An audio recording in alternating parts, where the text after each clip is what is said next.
it's John. Welcome back to the show. And welcome back to the latest edition of the Live Cuts.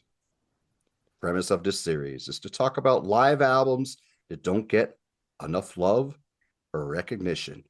My guest today, you no doubt know from his work on Tim's Vinyl Confessions, as well as Slogan's Rock and Metal Extravaganza, my friend Chez Cetra. Welcome to the show. Hi, John. Thank you for having me. A pleasure. Looking forward to this episode. Thank you so much. You're welcome, and thank you so much for joining me today. We are going to talk about an archival live album today. This is one that I thought of when I reached out to Chez. I said, I could pick the album or you could pick the album. He goes, why don't you pick it?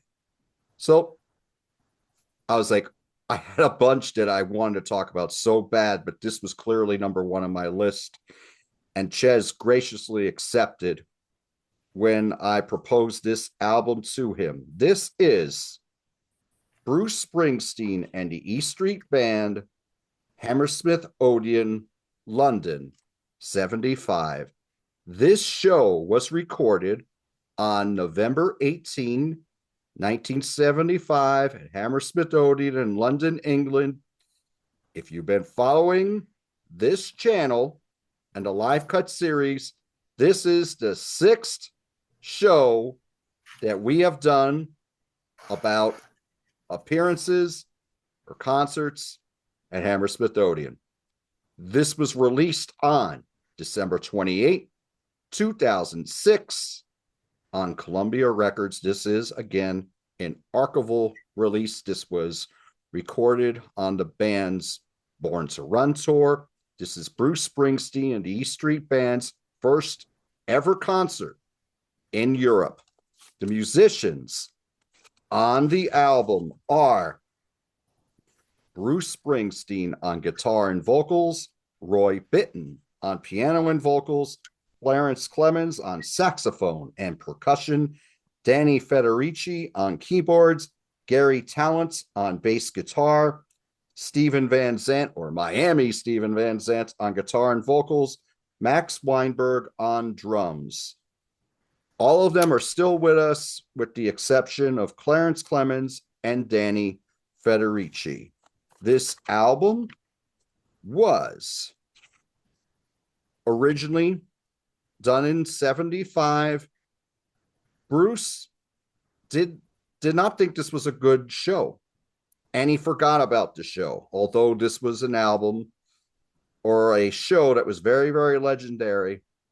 After he went back through the vaults, after Bruce and the E Street Band did the Rising tour in 2003, he went back and he checked this out, and he had a different opinion of it. So thus, we got this released in 2006. This was produced by Tom Zimmy, executive producer Bruce Springsteen, John Landau, and Barbara Carr, mixed by Bob Clearmountain. So, Chez, what was your introduction to Bruce Springsteen and the E Street Band's music? So my first introduction, I had always heard of his name back in the day, but it would have to be that summer of 1984 when Born in the USA came out. And it was like you couldn't escape it. So many singles, rock radio, which I was listening to predominantly, was playing it heavily, right? Mm-hmm. So I did not pick up the album, but I certainly enjoyed hearing all the songs on the radio and all the videos up here on the video shows, especially in Canada, Much Music, just like MTV. They were around the clock, so never turned it off on the radio or on the TV, so always enjoyed it. Did not pick up the album. Interestingly enough, the first album I ever picked up by him would have been his Greatest Hits, which came out, I believe, probably the mid-90s. It was that point where he temporarily reformed with the E Street Band because he was doing a lot of that solo stuff, and he had a new band in the 90s, but they did those 4 songs on there. But then I got to see him in concert, and it was when he reunited with the E Street Band, right when he put out Tracks. And actually, I'll just pull this one out. I brought some props because it was this tour right here. Oh, okay. I remember that album. Yeah, live in New York. And as soon as just an amazing concert, and just kind of took off from there, and kind of started picking up the albums and went back, of course, Born in the USA and all the ones before that. And I've pretty much kind of kept up with his career since then. But I would have to say that summer of '84, it was hard to escape. And it was great hearing those songs and seeing those videos like all through that, probably that 2 year gap that it lasted. And then he made Yes. that live album. So that was definitely my entry point. Before I talk about my entry point, what year did you see Bruce and E Street Band, and where did you see him? So also saw the following tour for the Rising, which I believe was around 2003. So I want to say it was a couple years before either 2000 or 2001. Okay. And I saw him here in Detroit, across the border in Canada. I live on the border of the United States here, in a town here in Canada. So, we saw our major concerts. We crossed the border and went over to Detroit. So I saw him there at the Palace of Auburn Hills in Okay. Michigan. Yeah, so about a 40-minute drive here from Canada, where I am, which we saw a lot of concerts there, and just an amazing show. And that just kind of kickstarted, me steadily following his career and picking up his albums and whatnot. So yeah, it would have been, I would say, 2000 or 2001, that tour, if I remember correctly. Excellent. Now, my entry point, similar to yours, I heard him on the radio back in the day, probably late 70s, early 80s, but we got MTV in May of 84 at the Alapic House.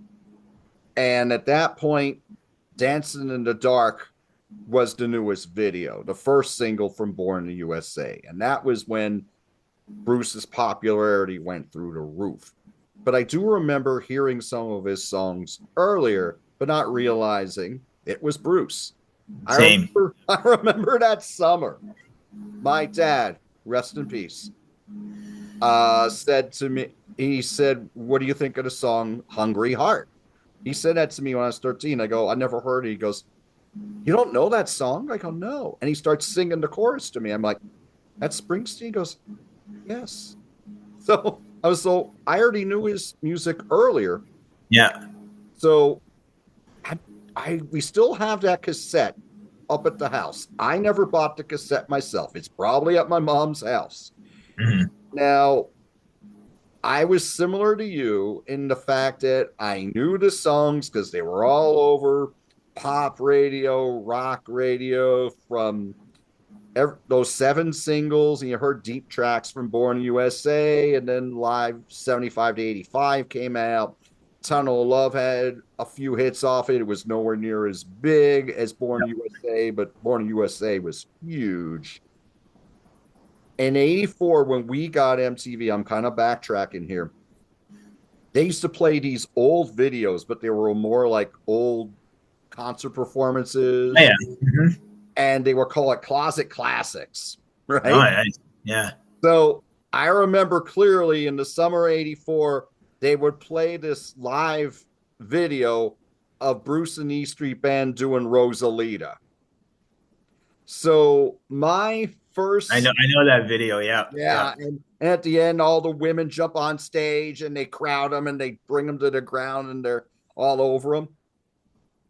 So that was my entry to the early Springsteen, to the point that in 1990, I bought the Wild Innocent E Street Shuffle.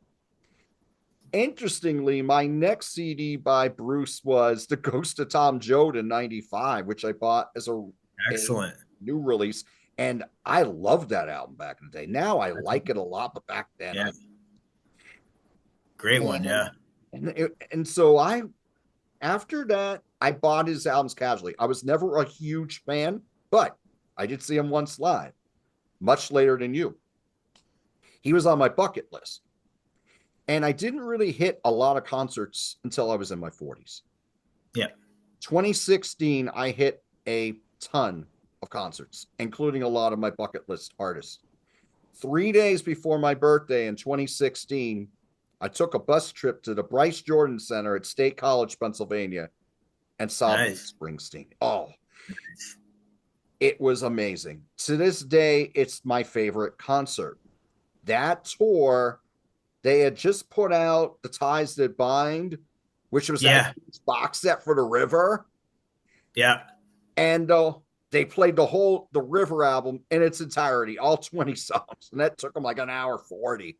So I got that box set. Yeah. oh, nice. I don't have the Great. box set, but Yeah, I it's have great. the double CD album. But how Yeah. is that box set, by the way? Oh, it's great. Yeah, there's tons of stuff in there, and the book and the videos. So it's a fantastic set. Yeah, he knows how to put together box sets.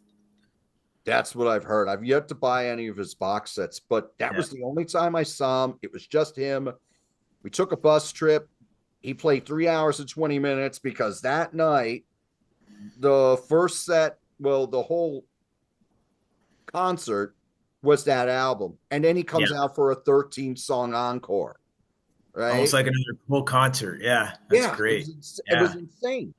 And I remember clocking in at like 3 hours and 18, 3 hours, 20 minutes. I remember going back on the bus saying to people on the bus, because I actually went to the show alone, and I'm going, oh my God, I wish I saw Bruce in his prime.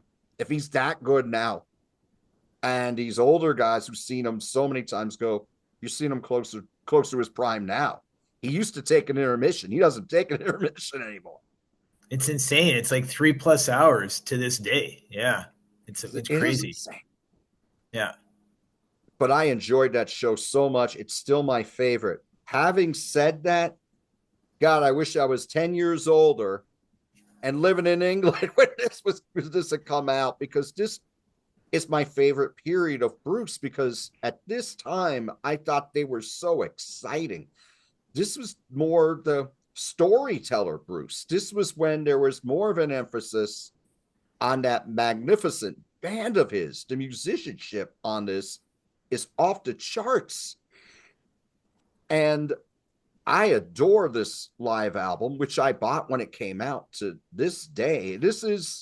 I have a lot of archival live albums, and I was saying to Chez before we pressed the record button today, this is my favorite.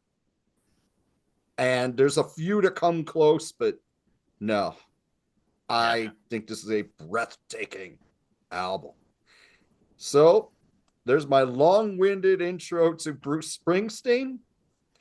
So let's talk about the tracks on this album. This was recorded on the Born to Run tour. The first three albums take up 14 of the 16 tracks on here. I wrote down how I would describe the performances: passionate, emotional, relentless, solemn, and wicked, often equally. I'd have to agree. When you, I asked you to, I offered this album to you, and then you said you'd pick it up. And since you picked it up and digested it, what do you think of this? So a little bit of a backstory. Before I picked it up, I knew of it. So Okay. because if I remember back in the day, PBS, public broadcasting, actually played the concert video that goes with Oh, this. I do nice. believe, and I remember I didn't see the whole thing. I remember catching bits and pieces of it. And then I had heard it was like released like later on, like, always kind of meant to pick it up. And then when you said, let's try this one, I said, oh yeah, I've always wanted to do that. So let's get that one. I just think it's fantastic. I've gone through it 5 times since we, said we were going to do this. And I just love the versions of these songs, especially I'm going to a couple of props here, especially the songs he plays from this debut album. And I've got another prop here because I was first familiar, I think like a lot of us who grew up on rock radio, with that early album, but not because of Bruce Springsteen, but because of this band right here, Manfred Mann. Okay. There we go. And so I'm going to highlight the first 3 songs. Spirit in the Night, Lost in the Flood. Not the first 3 songs, but the first 3 songs I'm going to highlight: Spirit in the Night, Lost in the Flood, and of course for you, I had heard, like a lot of us growing up on 80s rock radio, the Manfred Mann versions, and I for years thought they were his songs until later on, and I loved them. I loved the Manfred Mann versions until I realized later on, Manfred Mann did a lot of covers, right? Yes, you did. And so I didn't pick up this album until much later when I got into Bruce Springsteen and I heard his versions. I said, "Oh my goodness, Bruce wrote those songs, those great songs." But I always thought on this album here, he was kind of held back a little bit in terms. I believe it was his first album, and I had read some things how your first time going through and in the studio, and maybe some of the production. But wow, do they come alive on this album? It's the definitive versions of those songs, like Spirit in the Night. I just love that hook, and on here there's much more punch to it. There's much more power to it. Lost in the Flood.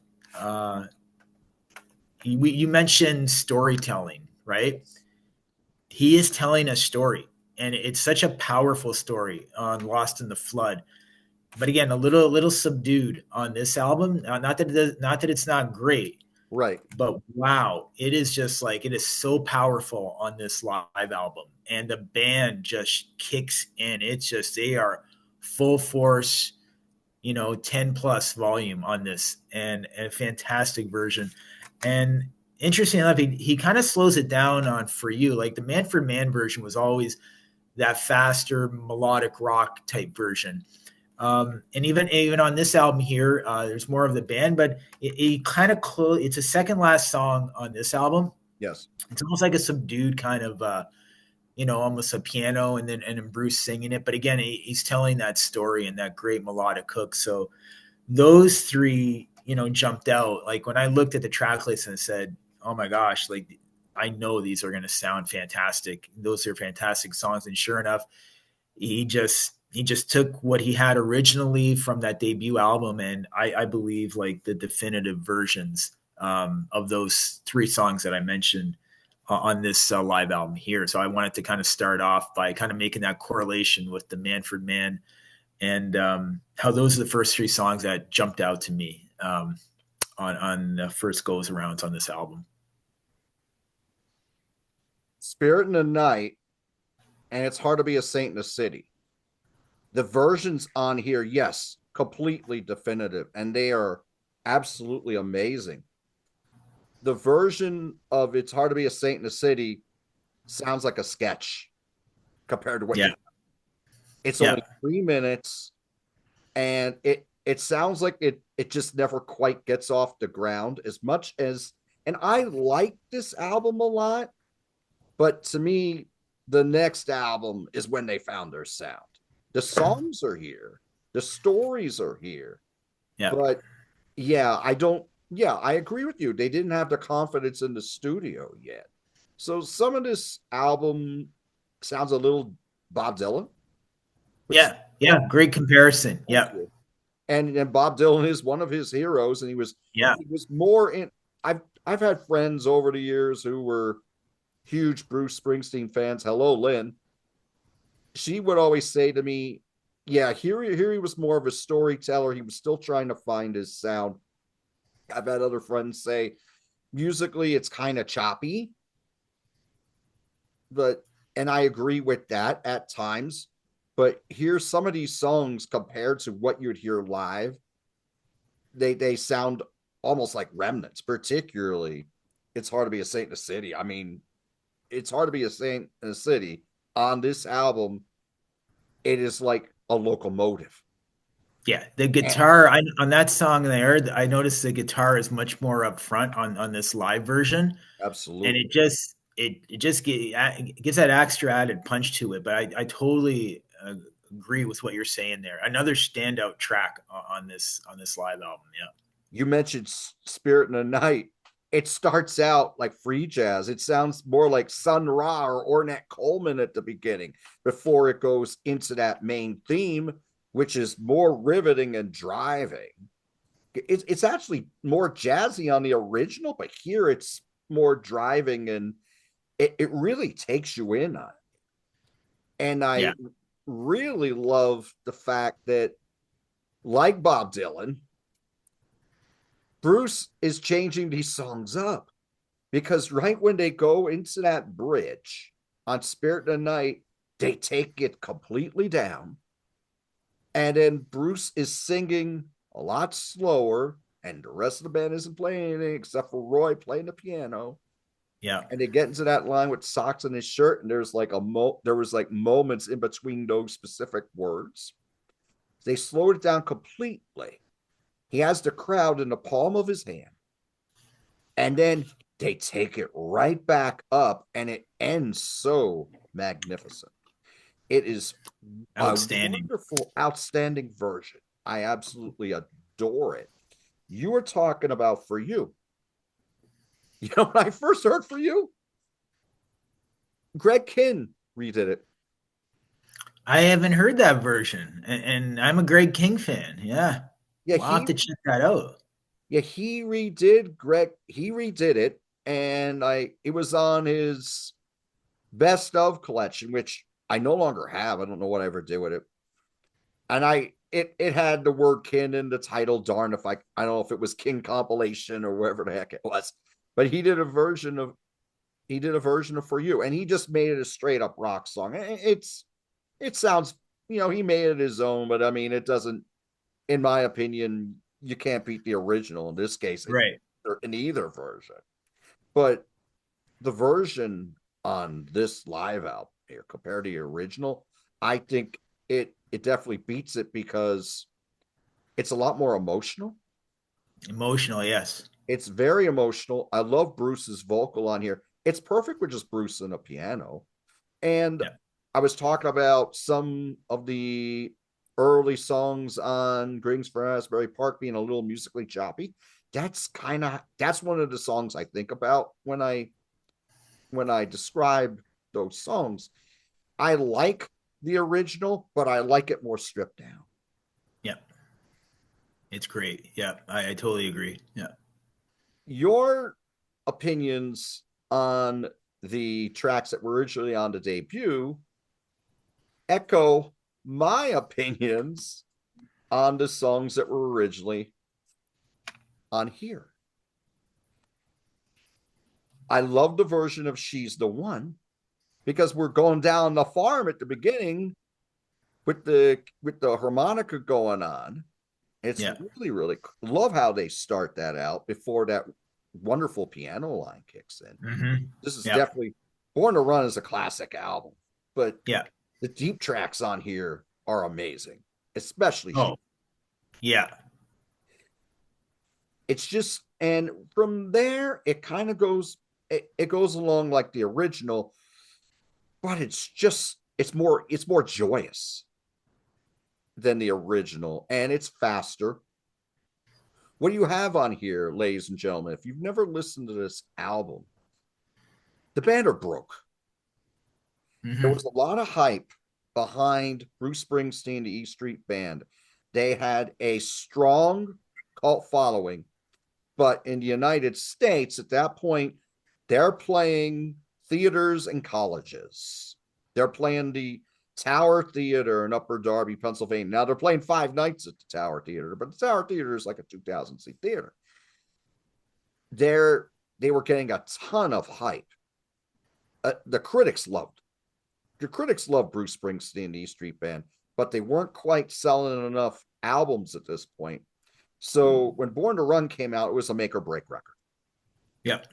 And it saved Bruce Springsteen, the E Street Band. Like it, we always talk like back in the 70s, and this is something I've talked about on some other shows I've done here and on other channels. The 70s, they gave the artist time to find their sound. They would work with them as assets, which they don't do these days, in my humble opinion. If that doesn't work these days, they're on to the next band. Yeah. That's exactly right. Yeah. So this was a make or break record for them, much like a lot of the great bands that Jez and I like. It took them a few albums before like some of them just got it from the debut, right?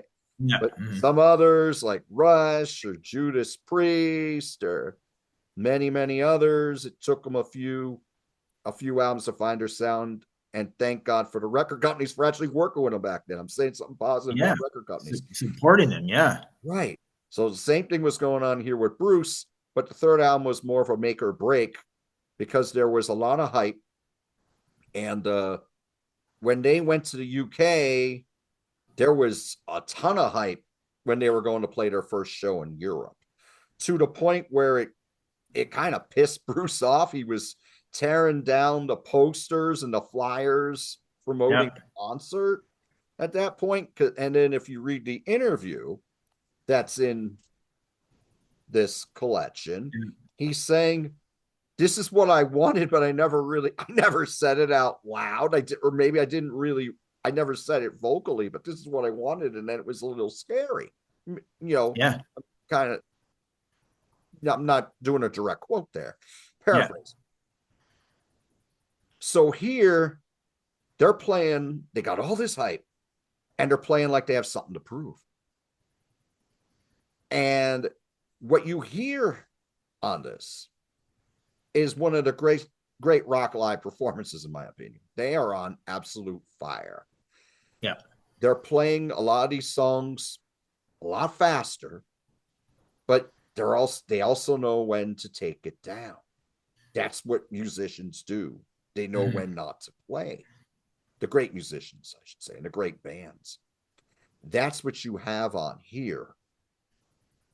Getting back to my point about the songs, the live versions on The Wild, the Innocent, and the E Street Shuffle. I love the version of She's the One. Then they take E Street Shuffle, which is the opening track on this album, which is more jazzy, more upbeat, and they slow it down. They make it really romantic. And it go into Sam Cooke's Having a Party, and it seems yes. Yeah. Great. And the vocal on here from Bruce, the whole band is on absolute fire. They know when to step it up and they know when to take it back. Wonderful version on here. Jungle Land, which is my favorite album closer, period. Yeah. It's like, I don't know how you could top that, but somehow they do it here. It's nearly an identical version. It's just done with a little more passion. Yeah. The sax solo that leads into that last verse that Bruce sings before they go into that ending, I think, is one of the great moments in rock and roll. And off here, they pull it off in spades. It is absolutely wonderful. And when we get into the second disc, Kitty's Back. Yep. Holy shit. That's the one I wanted to I had a few things written about Kitty's Back. It's almost double the length that it is on here. Over, actually.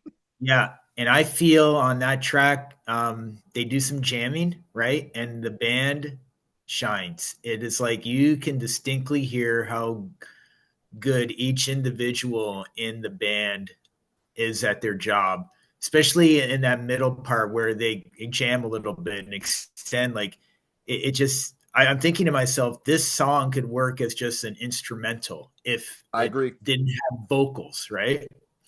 They get a little jazzy in there too. Again, a lot of jazzy type moments early on and through this album, but that song, when I saw it was double, it goes by like nothing. I think it's 17 minutes or something like that. Minutes. It goes by nothing. It goes by like nothing. But I'm so amazed in how good the band was just sounding. It's just like you clearly hear like the guitar, the drums, the piano, the bass, and then of course Bruce's vocals. It's just like I said to myself, this could almost work as a great instrumental. Like that middle part is almost about 4 or 5 minutes of just them jamming, and it just like they really shine and goes by like nothing. 17 minutes, so a great way to kick off like would have been it's disc 2 there, but yeah, it's just what a step up from the E Street, the Wild, the Young, and the Innocent, but still. It's great on here, but it's double the greatness on the live album. I absolutely agree. And the thing is, on this album, the crowd is almost treating them like reverence. Yeah. They're staying pretty quiet until the songs are over. Yeah. And I think this was something that Bruce had to get used to compared to the American crowds, who Yeah. are usually more boisterous. The ovation at the end of Kitty's Back, they're going ape shit. Yeah. They they know they saw something special here, and it is magnificent. A fantastic version. I would say the first three tracks of disc two, Kitty's Back, into Jungle Land, into Rosalita Come Out Tonight, are fantastic. Yeah. In Rosalita, they play it even faster than the original, and the original's pretty fast too. And they do the the band introductions there, and they're speeding up even more, and then they go right on a dime. They go into the theme from Shaft from Isaac Hayes, and it just sounds so seamless. It is Yeah. It's great. And I just wanted to go back one song from Born to Run because they were touring it. The last song on disc one, Backstreets. mm-hmm. That is my favorite song off Born to Run, and Nice. I just love that version on here. But yeah, what a way to kick off like those first three songs. You know, I prefer the Rosalita version on this one, and that's an all time classic. That song, right? It Like is. to me, like this is my favorite version of that song. And yeah, like Jungle Land, you know, another just what a great performance there. Yeah. Yeah, those songs, they're like my 1, 2, and 3 favorite Bruce songs these days. I Yeah. depends on the day what would be my number one. For the longest time, it was Rosalita. Yeah. And then eventually it became Jungle Land. And then when I first heard this album, it became Kitty's Back.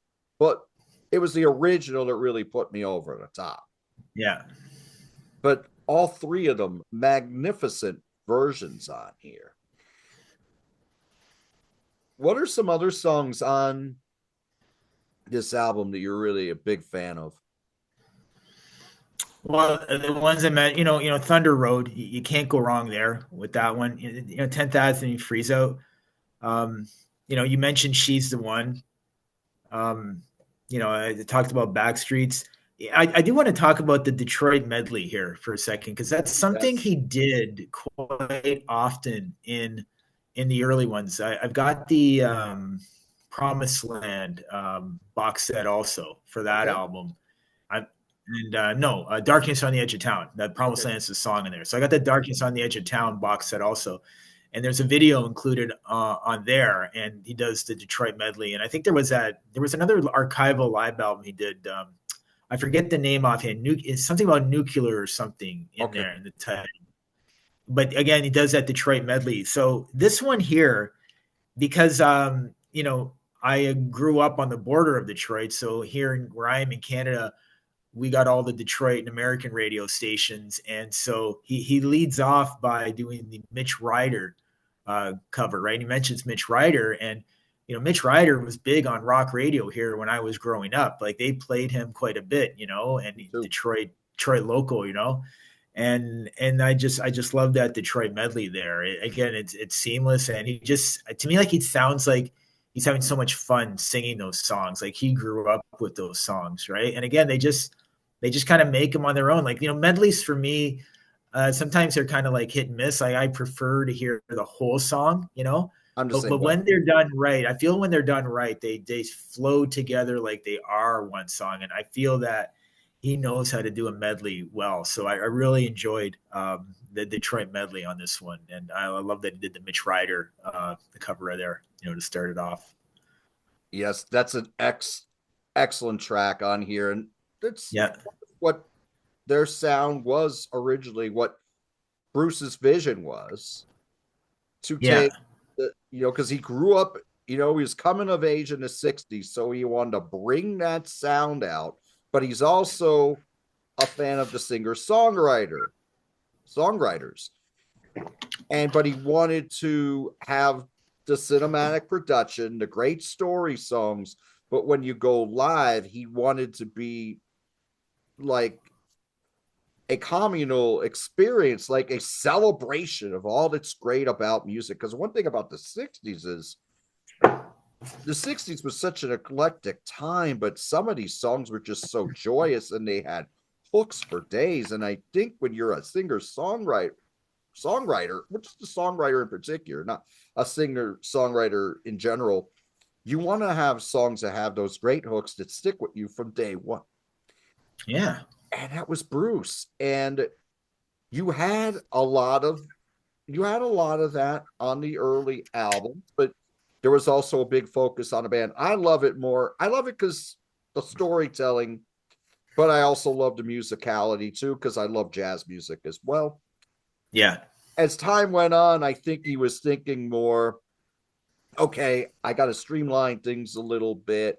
I don't know how much farther I could go with this sound, but I still want to talk about important things. He was looking at what was going on in the United States. By the time Darkness on the Edge of Town came out, Yeah.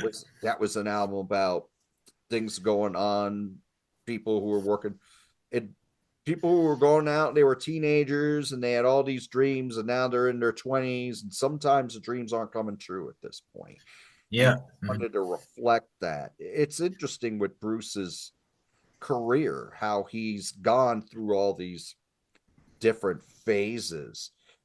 To me, though, this is my favorite Bruce because the I love the stories, but it's the musicality that really Mhm. brings me in. And you had the hooks too.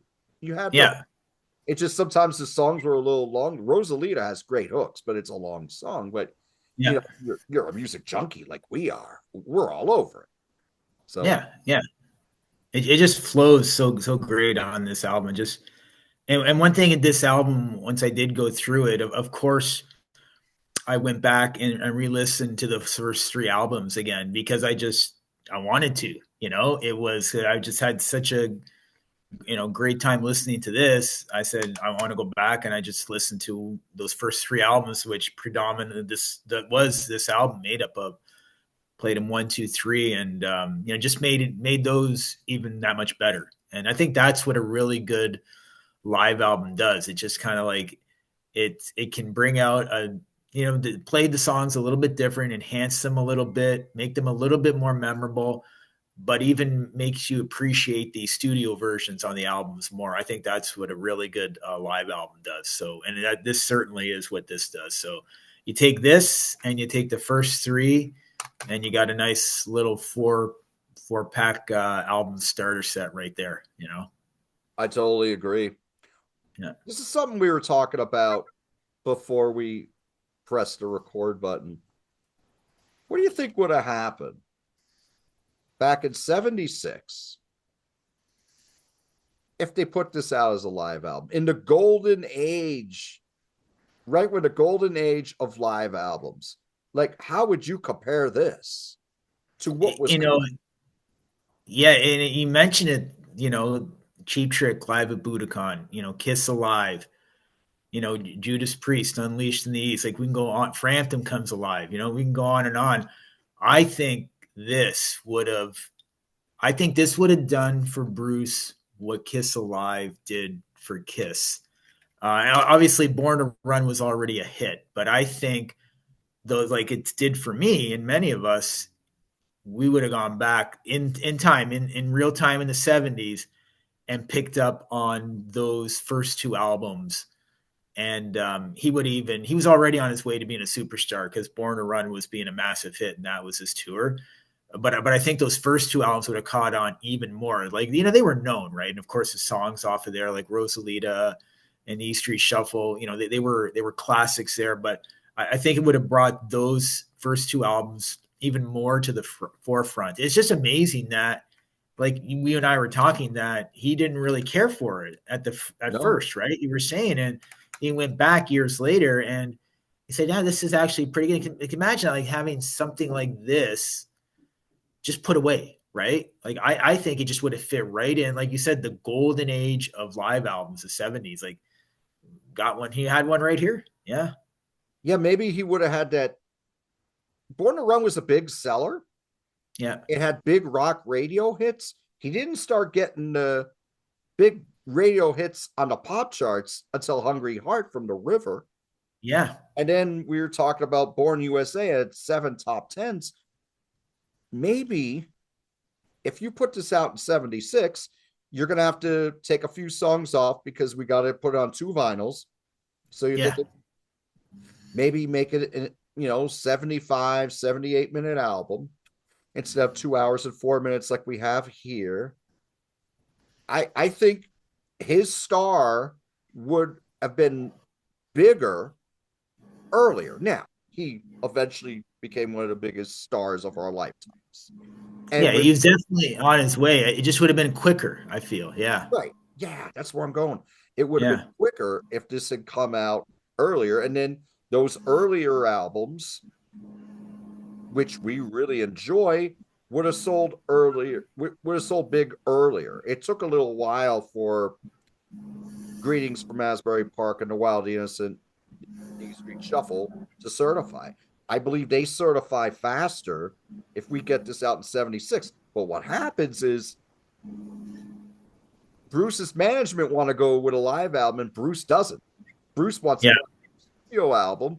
And then he realizes he's not making enough residual. Well, he and the band are not making enough residuals off Born to Run. And he's trying to get out of contract. So meanwhile, they couldn't record for 3 years. Yeah. And all they did was tour. They did the Chicken Scratch tour. And then later on, they did the Lawsuit tour. But he's writing and writing. He's writing Darkness on the Edge of Town as this is going on. Yeah, because there was the live box set he put out with the right after the Born in the USA tour, right? It was that 4 LP, one of like the biggest box sets that came out that year.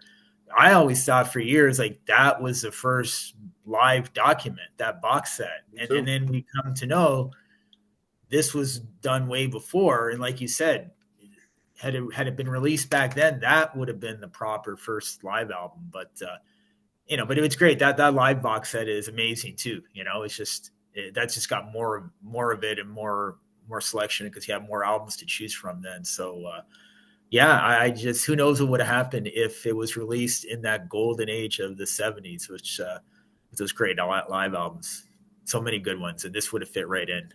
Yeah. Oh, exactly. And Bruce Springsteen Live 75 to 85, Bruce Springsteen Street Band, I should say. Yeah. To this day, that's still the biggest selling live album at 13 million copies. Yeah. I remember that was a big deal back in the day. I remember the singles they played. War was a single off that. Yes. And I never heard the original version of War. I thought it was his song, Oh, okay. Then I went back though, and it said, wow, but he just made it his own. But I remember there was a lot of hype back for that back in the day. And it was like a big event, like a box set, all this live material. And I still remember this day. I forget who it was. I think it was somebody on the radio back, the rock radio back then. They had played a Bruce song. And he said, if you ever get a chance to see Bruce Springsteen live, you would think you're listening to the record. That's how good he sounds. And like when I saw him in 2001, it's nothing more could have rung true. I could not believe what I was hearing. And he's just one of the great live performers and still doing it to this day. Absolutely.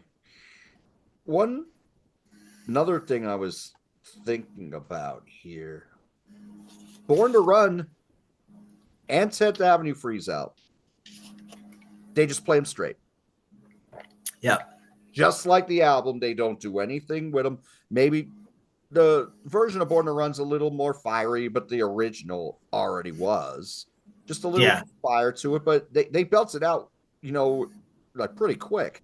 Yeah, they didn't really change. That's what's interesting about this album too, because now Born to Run is iconic. But back then, it's regular song. It was just a song. Yeah. Like now, I think if it's not a closer, it's like part of the encore. It's one of when I saw him the 2 times, it was both in the encore, and the crowd just went wild, right? They were both done in the encore.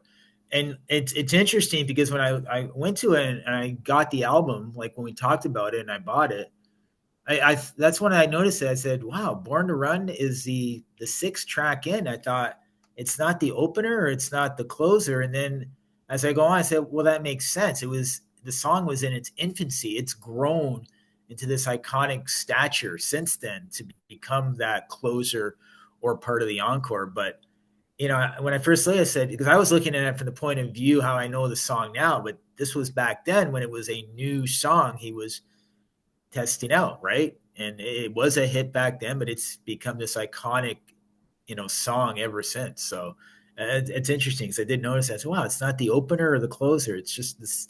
It's 6 songs in. So Yeah, back in the day, it was like a number 23 hit.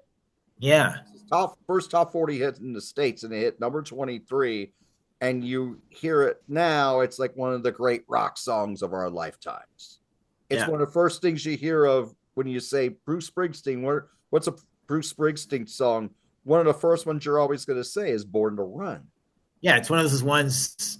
Even the non-Bruce fans know that's his song type thing. Yeah. Exactly.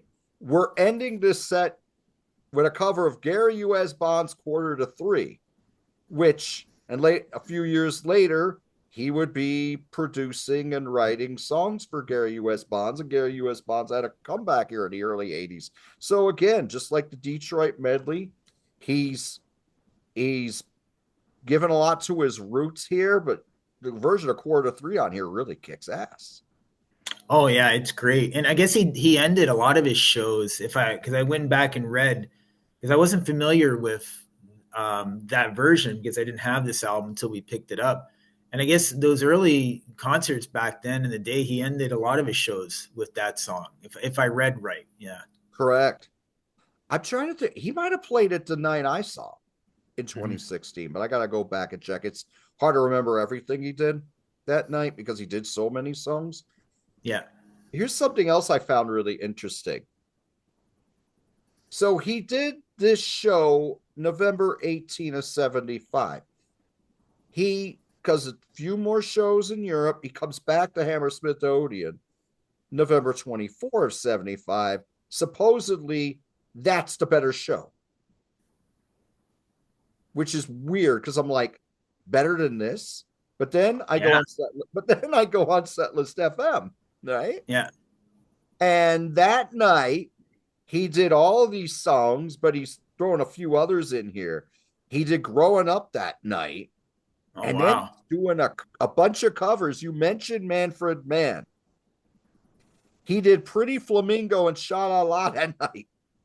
Wow. I should Yeah. say they did it that night. They also did Elvis's Wear My Ring Around Your Neck. When You Walk in a Room by the Searchers, they did Twisted Shout, which has been done by many, many artists. And then they Wow. ended the show with Carol and Little Queenie by Chuck Berry. Wow. Yeah, I had no idea that other show existed there. Yeah. I'll have to I mean, check out. yeah, I was reading all these reviews in preparation. They're saying, I mean, for having this album for so many years, I didn't know they played a second show at Hammersmith Odeon. And Bruce thought that it wasn't so great because the crowd was, well, number one, the hype took him back, but number two, they the crowd wasn't as loud as they normally were. But I think in hindsight, he realized they were experiencing something special and they were more in shock about Yeah, how like they were. to me, like they were most likely in awe. It was like, Yeah. wow, they're frozen. How good it was, right? Yeah, And then, but a lot of people supposedly who were at the second show or reported on the show, they actually said that second show was better. And wow, that's mind blowing. That's insane. yeah, But back then, that was an era where you had all these great bands that we love now. They were getting their feet wet and they were broke and they were hungry. And I believe that with a lot of these bands, these early performances are what made their legend. it's interesting when you look at the next decade, the 80s. So the 70s, a lot of the albums propelled the bands Yes, and helped them. Whereas in the 80s, there's been a lot of talk recently how a lot of the big bands who broke big right away and were big in the 80s missed an opportunity by not putting out a live album, which probably would have sold even more because they already were popular. Like the ones we hear about is like, Van Halen missed their opportunity putting out a live album I for the agree. 1984 tour, or Rat, how big Rat was. They didn't put out a live album. So it's interesting how the 70s, it was the golden age. It propelled the bands, right? There's so many iconic live albums. And then when we went to the 80s, not so much, but if they had put out live albums, they would have sold even more copies because they were selling boatloads of albums in the 80s. I just find it so interesting how the dynamic of the live album changed in the 70s. Pretty much everyone's doing it. In the 80s, kind of a lot of bands missed an opportunity to do one. I just find that fascinating. Yeah. And the thing, the 80s is interesting because to me, when I think of the 80s and having lived through it like you did, it became more the video. Yes. Yeah. And I was just talking to Daniel for Bicycle Legs Talks Music, and we were talking about U2's Under a Blood Red Sky, and we're saying, I saw that episode. Yeah. "Oh, Yeah. thank you, Great show. Yeah. thank you so much." So that was recorded during the war tour, and that was their first album in the US that did really well. Why don't they add a few songs to Under a Blood Red Sky and put that out as a live album? But they put it out as a 35-minute EP instead because it was like, oh, live albums, that's the past. Yeah. So it's weird though. Like there are exceptions. Live Yeah. After Death, Iron Maiden, Yeah. Scorpions Worldwide Live. So Scorpions they Worldwide. kind of got it. Yeah. And interesting you mentioned the U2. They kind of did it again. They put out the four Wide Awake in America, the 4-song EP live album, which is fantastic. Why wasn't that grown into a full live album? It's kind of like another interesting point with them, right? And the whole live album dynamic. Yeah. Yeah. So yeah, we didn't get there was a live album like 20 years later, but it was released as part of a box set, I think, for the Yeah. Joshua Tree 20th anniversary. Yeah. So that was Yeah. that was the live album. But you're like, yeah, it was weird. Like the 70s, I mean, the live album was very, very important. Yeah. Yeah. I mean, even with bands that later became superstars. If you want blood, you've got it. AC/DC. That didn't sell so well back in the day. They Yeah. would make it on Highway to Hell and much bigger on Back in Black. You go back, you Yeah. listen to If You Want Blood, that's a wicked record. Yeah. So Yeah. yeah, it was Fantastic. different Yeah. times, but you're right. It was, I mean, I guess you can't change time, but yeah, it was just the more emphasis was like, we gotta put the money in the video now, right? I mean, Yeah, exactly right. It's fascinating how it changes in decades. And in the '90s, and there were other changes. Obviously, it's just when you look back at it, and all this great music, and we're discussing it. It's just so interesting to see those trends, and just it's. I think what it does, it just makes us appreciate those albums more and listen to them more because that's what I'm when I watched your episode with Daniel on the U2 album.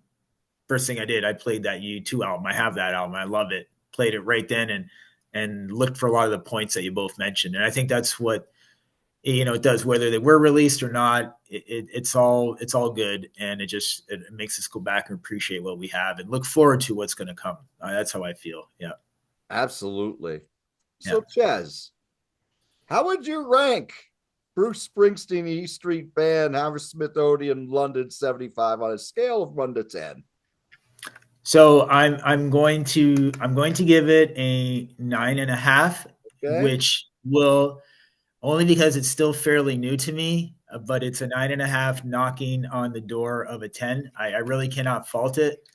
Like I said, it makes me want to listen to those first 3 albums even more, and definitely the definitive versions of those songs that I mentioned are on this album. So it will be getting many more spins here in the future. And I thank you, John, for suggesting that album when I always wanted to get into. And so happy I've got it in my collection now and to do the show and listen to it. So 9.5 for me. All right. You're welcome. And thank you, Ches. And I'm glad that we talked about this today. Yeah. And this is a 10 for me, no doubt about it. I love the ebb and flow on here. I love the fire and the passion in the performances. I love the recording. I love the mixing by Bob Clearmountain.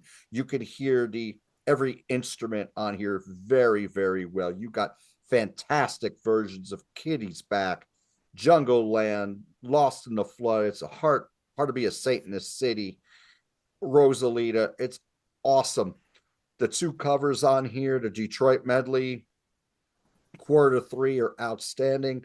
I love what the band, Bruce and the band, does with some of these songs, changing a lot of these songs up and making them more of a piano song out of a rocker, bringing these songs, giving them a lot more life to them. Like, it's hard to be a saint in the city in particular.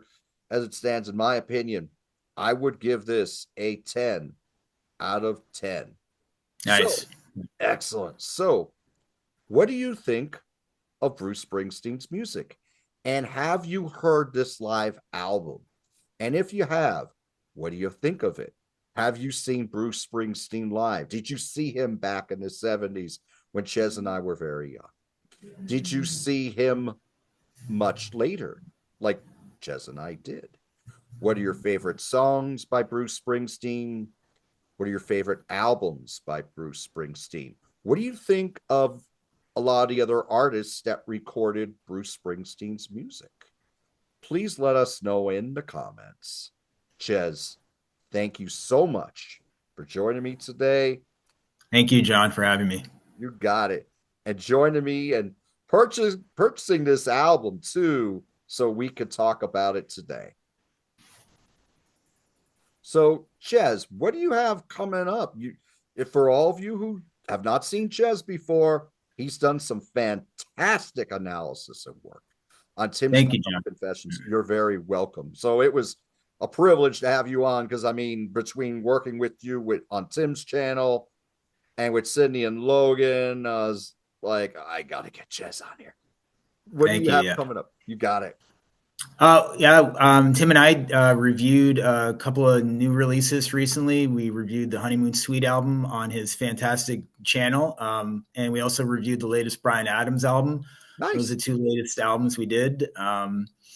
Recently, a little while back, I was on Sydney's channel. We did the top White Lion songs. Mike Ladano was on that episode. Okay, so nice. That was a lot of fun. Yeah.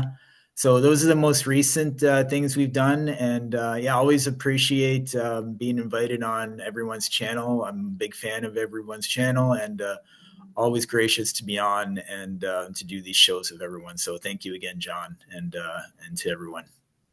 You're welcome, Ches. And one thing just to let you all know out there, all of us who have YouTube channels, a lot of these guys and gals who come on, they really make our channels. They really do, with their analysis on here. And I've been fortunate enough to have a lot of people come on here who don't have YouTube channels, but have been doing a lot of guest spots for many years and really, really know their shit.